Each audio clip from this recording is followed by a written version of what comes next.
Hello दोस्तों, आज की कहानी का नाम है निर्वासन। ये प्रेमचंद की एक प्रसिद्ध कहानी है जो एक गरीब परिवार के संघर्ष और उनकी सामाजिक स्थिति पर आधारित है।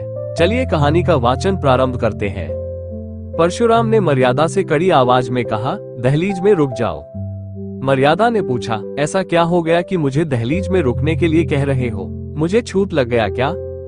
तुम्हें घर के अंदर आने से पहले ये बताना होगा कि इतने दिनों से कहां और किसके साथ थी। अब यहाँ कैसे और किसके साथ आए हो? परशुराम ने पूछा। मर्यादा बोली, इन बातों को पूछने का बाद में समय नहीं मिलेगा क्या? परशुराम कहने लगे, नहीं, तुम्हें अभी जवाब देना होगा। हम दोनों साथ में ही नदी से बाहर निकले थे। तुम मेरे पीछे चल रही थी, लेकिन अचानक कहाँ चली गई थी? दुखी आवाज में मर्यादा बोलने लगी, आपने देखा नहीं था कि वहाँ अचानक नागा पंथ के साधुओं का हुजूम आ गया था। सारे लोग इधर उधर दौड़ रहे थे। तभी मुझे धक्का लगा और मैं न जाने किस दिशा में चली गई। जैसे ही थोड़ी भीड़ कम होने लगी, मैंने आपको खूब पुकारा। अच्छा, तब क्या हुआ? परशुराम ने पूछा। आप कहीं भी नहीं दिखे तो मैं रोने लग गई। संध्या तक वहीं बैठी। फिर एक लड़के ने आकर मुझसे पूछा कि तुम खो गई हो। मैंने जैसे ही हाँ कहा तो उसने मुझसे घर का पता और पति का नाम पूछकर एक डायरी में लिख लिया। फिर मुझे कहा कि तुम्हें घर तक हम पहुंचा देंगे, बस तुम अभी मेरे साथ चलो। मेरे पास कोई रास्ता भी नहीं था तो मैं उसके साथ चल दी। परशुराम ने एकदम पूछा, वो तुम्हें कहाँ ले गया और वो कौन था? मर्यादा बोली, वो एक समिति का सेवक था जो मुझे अपने कार्यालय लेकर गया था। वहाँ उनका अध्यक्ष और कई सारे स्वयं सेवक थे। उन्होंने मेरा पता एक रजिस्टर में लिखा और एक घर में भेज दिया जहाँ खोई हुई कई सारी महिलाएं थीं। परशुराम ने सवाल किया, तुमने उस अध्यक्ष से तभी क्यों नहीं कहा कि मुझे घर भेज दीजिए? मर्यादा ने कहा, मैंने कई बार उनसे मुझे घर पहुंचाने के लिए कहा, लेकिन वो बार बार यही कहते थे कि मेला खत्म होने के बाद वो सारी महिलाओं को एक साथ ही घर भेजने की व्यवस्था करेंगे। इसकी वजह पैसे और लोगों की कमी थी। मैंने उन्हें कहा कि मेरे गहने ले लीजिए और घर पहुंचा दीजिए। इन गहनों के अलावा भी मैं और ज्यादा पैसे दे सकती हूँ, बस मुझे मेरे पति के पास तक पहुंचा दो। लेकिन उन्होंने मेरी एक न सुनी और मुझे भी अन्य स्त्रियों के बारे में जब पता चला तो थोड़ा राहत मिल गई थी।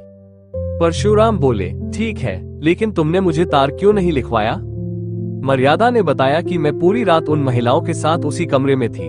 अगले दिन मैंने सोचा कि जब ये लोग मुझे घर भेज ही देंगे तो तार की क्या जरूरत। फिर परशुराम पूछने लगे, रात भर सारी महिलाएं एक ही कमरे में थी तो कमरे में युवक भी आते जाते रहे होंगे? मर्यादा ने जवाब दिया, नहीं नहीं, केवल एक बार कोई युवक खाने के लिए पूछने आया था। जब सबने खाना खाने से मना कर दिया तो वो लौट गया। उसके बाद एक महिला के पेट में दर्द उठा था तो अध्यक्ष साहब 2-3 बार दवा पिलाने कमरे में आए थे। झट से परशुराम ने कहा, देखो अब निकली न असली बात। मैं इन लोगों को खूब अच्छे से जानता हूँ। मर्यादा नाराज होते हुए बोलती है, आप किसी सज्जन व्यक्ति पर ऐसे आरोप नहीं लगा सकते हैं। वो मेरे पिताजी के उम्र के थे। दूसरा, उनकी आंखें हमेशा नीचे रहती थी। परशुराम बोले, हाँ, वहाँ के सारे आदमी देवता थे। तुम ये बताओ कि अगले दिन क्या हुआ?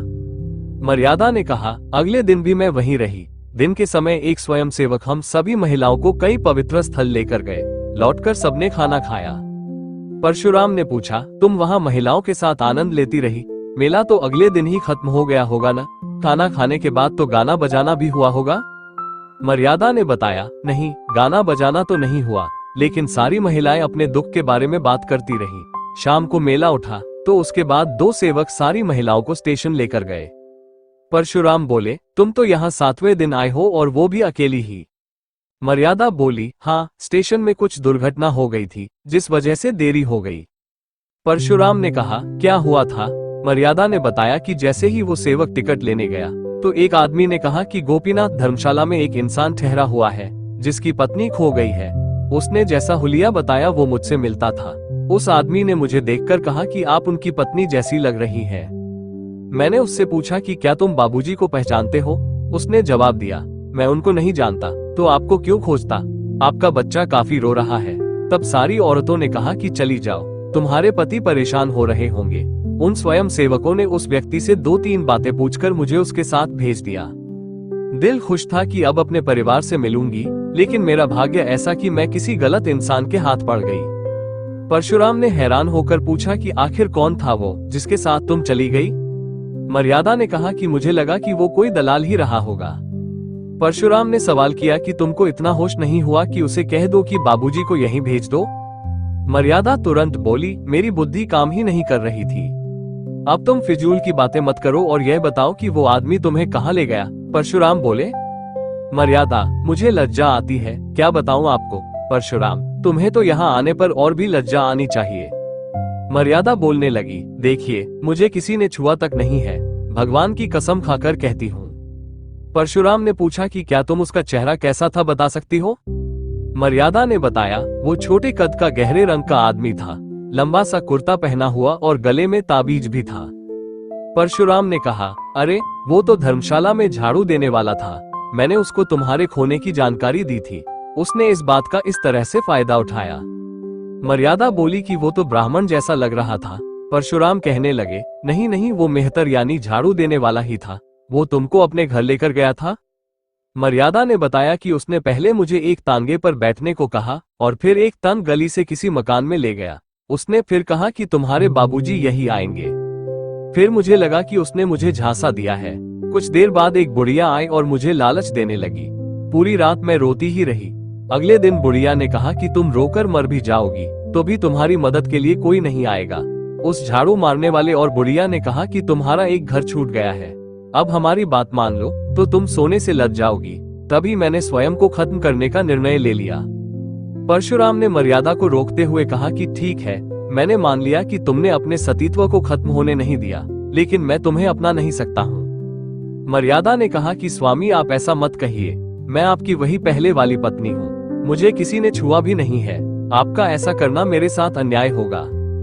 परशुराम ने कहा कि यह अन्याय नहीं बल्कि भगवान का खेल है। मैं 6 दिनों से यही सब सोच रहा हूँ। मुझे समाज की चिंता नहीं है, लेकिन तुम पर किसी दूसरे की नजर पड़ी। अब मैं तुम्हें कैसे अपनी पत्नी के भाव से देखूंगा। मर्यादा बोलने लगी, क्या आपको मेरी स्थिति पर दया बिल्कुल भी नहीं आती है। परशुराम ने कहा, घृणा के स्थान पर दया बिल्कुल भी नहीं आ सकती है। मैं जीवन भर के लिए तुम्हारा खर्च उठाऊंगा, लेकिन अब तुम्हें अपने साथ नहीं रख सकता हूँ। किसी गैर पुरुष के साथ एक क्षण रहने से भी पतिव्रत पूरी तरह नष्ट हो जाता है। मर्यादा ने पूछा, तुम्हारी यही इच्छा है कि मैं यहाँ से हमेशा के लिए चली जाऊं? परशुराम ने कहा कि हाँ, मेरी अंतिम इच्छा यही है। मर्यादा बोली, ठीक है फिर, लेकिन क्या तुम मुझे वासुदेव को अपने संग ले जाने दोगे? परशुराम बोल पड़े, बिल्कुल नहीं, वो मेरा बेटा है। मर्यादा ने पूछा, क्या मैं उसे आखिरी बार देख सकती हूँ? अपने बेटे को प्यार कर सकती हूँ? परशुराम ने जवाब दिया, मेरा मन तो नहीं है, लेकिन तुम्हें मन हो तो दूर ही से देख लो। मर्यादा ने कहा, ठीक है, अब जाने दो, सोच लूंगी कि मेरा कोई बेटा ही नहीं था और मैं विधवा हूँ। आज से भाग्य मुझे जहाँ ले जाएगा मैं वही जाऊंगी। आज की कहानी यहीं पर समाप्त होती है। आशा करता हूँ कि ये कहानी आपको पसंद आई होगी। ऐसी ही कहानियां सुनने के लिए हमारी वीडियो को लाइक, शेयर और चैनल को सब्सक्राइब जरूर करें। धन्यवाद। जय हिंद।